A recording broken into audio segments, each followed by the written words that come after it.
yo'lidagi yangi bosqich sari dadil qadam qo'yayotganingizda yuragimda quvonch va g'urur bilan birga ozgina sog'inch ham jo'sh urmoqda.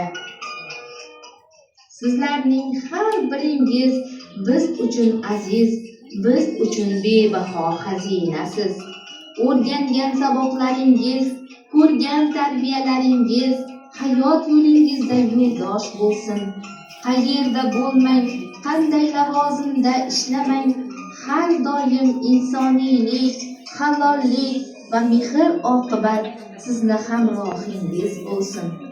Yodingizda bo'lsin, bilim eng katta boylik, halollik esa eng katta fazilatdir. Har qayerda bo'lmang, qalbingizda vatanga muhabbat, ota-onangizga hurmat, ustozlarga minnatdorlik